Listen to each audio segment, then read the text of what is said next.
बात मदरसों की। देखिए, यूपी सरकार के सर्वे को लेकर मदरसों में हलचल तेज है, लेकिन मदरसों में शिक्षा का जो हाल है इसको लेकर सभी चुप हैं।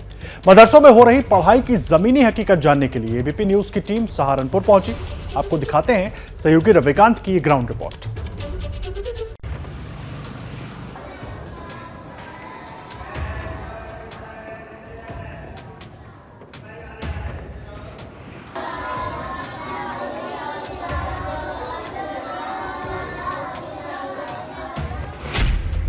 यूपी में मदरसों का सर्वे शुरू हुआ तो कई लोग एक्टिव मोड में आ गए।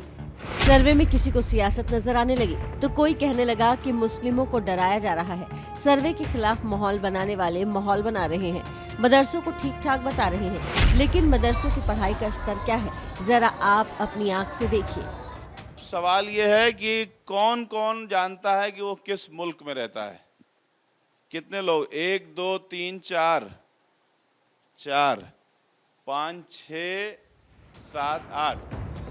मदरसों की पढ़ाई की जमीनी हकीकत जानने के लिए एबीपी की टीम सहारनपुर के दारुल उलूम महमूदिया मदरसा पहुंची। यहाँ पर हम पहुंचे हैं इस मदरसे में, महमूदिया मदरसे में, ये देखने के लिए कि यहाँ पर जो लोग हैं, जो शिक्षक हैं, क्या उनको ये जानकारी है कि सरकारी सर्वे को लेकर के ओवरऑल जो दारुल उलूम ने फैसला दिया है सभी मदरसों के लिए।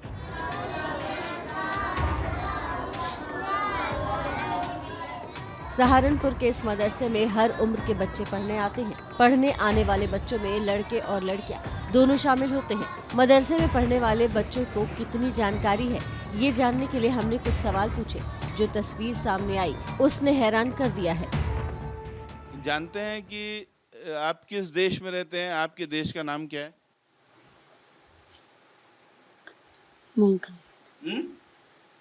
योगी जी।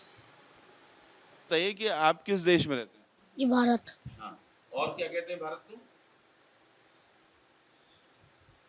भारत का कोई दूसरा नाम भी है? अंग्रेजी में बोलते हैं। ये बताइए कि आप किस देश में रहते हैं? पता है आपको? नहीं पता। नई गाँव। नया गांव। नया गांव गांव का नाम है बेटा, शहर का नाम क्या है? ज्यादातर बच्चे नहीं जानते कि वो किस देश में रहते हैं, उनके शहर का नाम क्या है। एक लड़के ने तो देश को नया गांव बता दिया। भले इन बच्चों को अपने देश का नाम नहीं पता है, लेकिन कलमा जुबान पर है। कोई सबक आपको याद है? बताइए। नहीं, जो याद हो वो बताइए। तख्ती नंबर 1 मुफरादात अलग अलग अल्फा को मुफरादात कहते हैं, जैसे अलिफ खाली बा का नीचे एक नुक्ता, ता के ऊपर 2 नुक्ते, सा के ऊपर 3 नुक्ते, जिम के नीचे एक नुक्ता, खाली खा के ऊपर एक नुक्ता, दाल खाली जाल के ऊपर एक नुक्ता, रा खाली जा के ऊपर।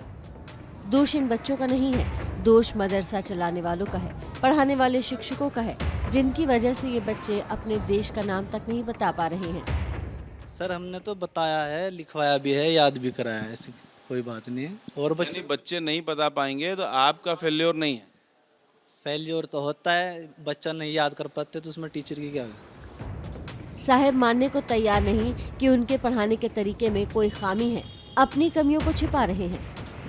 देश का नाम, मुल्क का नाम, राष्ट्रपति का नाम, प्रधानमंत्री का नाम, किस प्रदेश में रहते हैं, किस शहर में रहते हैं, कम से कम इतनी ज़रूरत है बच्चों को जानने की। लेकिन जो यूपी की मदरसे हैं उनमें फ़िलहाल ये जानकारियां भी हर बच्चे को कम से कम नहीं पता होती है।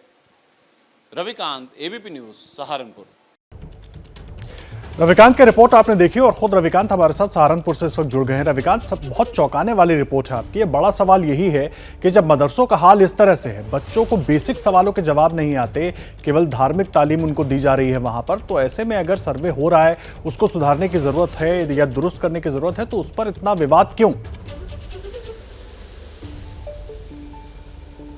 देखिए, सर्वे को लेकर के लगभग सभी मदरसों के लोग आदर्श शंका में थे। हालांकि इस मदरसे के भी जो शिक्षक हैं उनसे हमने बात किया तो उनका कहना है कि मौलाना अरशद मदनी ने जब दारुल उलूम से ये कहा कि सर्वे का स्वागत किया जाए तो अब हम स्वागत करेंगे, हमें शंका नहीं रह गई है। लेकिन बावजूद इसके जो खुद अरशद मदनी साहब जो कि सबसे बड़े मौलाना हैं, धर्मगुरु हैं, उनसे हमने बात किया तो उनका ये कहना था कि देश में लाखों मदरसे हैं, मस्जिदें हैं, उनके लिए जो हमको कर्मचारी चाहिए वो निकालने के लिए हम दीनी तालीम देते हैं, मदरसे चलाते हैं। यानी उनका पूरा फोकस ये है कि सिर्फ दीनी तालीम इन मदरसों में दी जाए और नतीजा ये होता है कि लाखों लाख बच्चे जो मदरसे में पढ़ते हैं वो ये तक नहीं जानते हैं कि वो किस शहर में रहते हैं, किस मुल्क में रहते हैं। इस तरीके की बेसिक चीज़ भी उनको नहीं बताई जाती है। यहाँ के जो शिक्षक हैं, हमने उनसे जब बात किया और बच्चों से बात किया तो ये समझ में आया कि जो तालीम शिक्षक दे रहे हैं बच्चे वो तालीम तो बहुत अच्छी तरीके से ग्रहण कर रहे हैं, धारा प्रवाह कलमा सुना रहे हैं, लेकिन जो बहुत बेसिक चीज़ें हैं वो उनको बताई ही नहीं जा रही हैं। शिक्षक भी अच्छे हैं लेकिन शिक्षकों की मजबूरी है कि वो हमसे ये कह नहीं सकते हैं कि हमको निर्देश नहीं दिया गया है या निर्देश दिया गया है कि सिर्फ दीनी तालीम पढ़ाओ। दरअसल मामला ये है कि जो एक बड़ा स्ट्रक्चर है दारुल उलूम की ओर से या अन्य मदरसा संचालकों की ओर से, वो शिक्षक को इस पर बाध्य करते हैं कि शिक्षक सिर्फ दीनी तालीम दें, बाकी कुछ न पढ़ाएं। ये एक तरीके से अलिखित समझौता सा है। ये हमको देखने में और समझने में आ रहा है कि जो शिक्षक हैं वो मजबूर हैं सिर्फ और सिर्फ दीनी तालीम देने के लिए। जब हम शिक्षकों से यहाँ पर बात कर रहे हैं तो वो ये कह रहे हैं कि नहीं, बच्चों की जहनियत में कमज़ोर होगा, हमने तो सिखाया था, इस तरीके के टाल मटोल वाले क्वेश्चन कर रहे हैं। लेकिन हकीकत ये है कि शिक्षक भी क्या करें, जो बड़ा स्ट्रक्चर है उसमें उनसे ये कहा ही नहीं जा रहा है कि वो बच्चों को और भी चीज़ें बताएं। यही बड़ा सवाल है रविकांत कि आखिर इस तरह शिक्षा दीन की देना बहुत जरूरी है, लेकिन उसके साथ साथ दूसरी चीजें भी सिखानी और पढ़ानी बहुत जरूरी है, क्योंकि बच्चे जब निकलकर सामाजिक जीवन में जाएंगे तो किस तरीके से खुद को आगे बढ़ाएंगे, ये भी एक बड़ा सवाल है। और इसीलिए शायद ये सर्वे यहाँ पर महत्वपूर्ण हो जाता है। क्या मजबूरी है मेरी, बताइए। मैं अभी आपको बताती हूँ कि मैंने ओए होए होए होए नमकीन के चटकारे लेते हुए टकटकी मार के डिबेट शो को पॉज रिपीट कर करके देख रहे हैं जोगिंदर जी। इनकी तरह आप भी देखें अपनी फेवरेट डिबेट्स को रिपीट कर और डाउनलोड कीजिए एबीपी लाइव ऐप अपने स्मार्ट टीवी पर।